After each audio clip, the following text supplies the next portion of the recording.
Hello everyone! So this is Enmo Mendaros channel, isang content creator at gumagawa ng mga tutorials katulad ng PC, laptop troubleshootings, mobile device troubleshootings at marami pang ibang klaseng tutorials na sinishare ko dito sa aking channel. At kung bago ka lang sa aking YouTube channel, so please wag mong kakalimutan mag-like, share at subscribe. I-click mo na rin yung bell notifications para ma-update ka sa aking mga bagong videos and tutorials. So sa video ito ay pag-uusapan natin at i-guide ko kayo on how to find affiliate storefronts on Shopee app. Kung ikaw ay bagong accepted as affiliate program or naka-join ka and then hindi mo alam kung paano ba hanapin or paano ba ma-access yung affiliate storefronts, ang video ito ay makakatulong sa iyo as your guide. So huwag na nating patagalin at start na natin. So ang next step na iyong gagawin ay kailangan mo lang i-check yung Shopee app update ng iyong mobile phone. So kung hindi pa nag-appear yung affiliate storefront sa Shopee settings mo, so kailangan mong i-update ito. I-open mo lang yung Google Play Store and then search mo lang dito yung Shopee, and then kapag may nakita kang update dyan, kailangan mo lang itap yung updates and then hintayin mo lang na ma-complete yung installations or downloading ng new updates.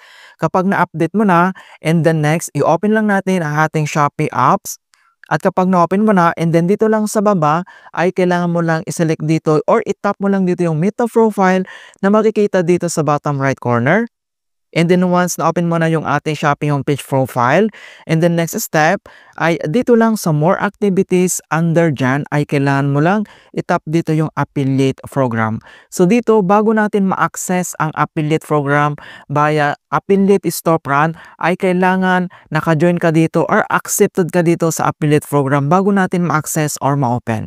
So ang next step, itap mo lang dito yung affiliate program.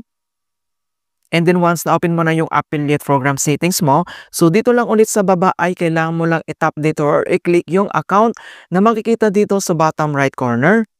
And then dito sa ating affiliate program na settings account, then dito lang sa left corner, makikita mo kaagad dito yung affiliate storefront. So mag-a-appear kaagad dito yung affiliate storefront kapag na-update mo na yung Shopee apps mo. So itap mo lang dito yung affiliate storefront.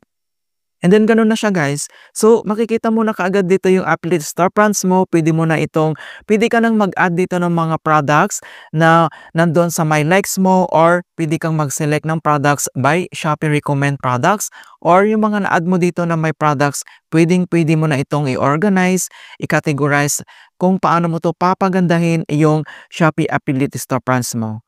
Right? So nandito lang sa Shopee affiliate account settings, makikita mo kaagad dito yung affiliate storefronts.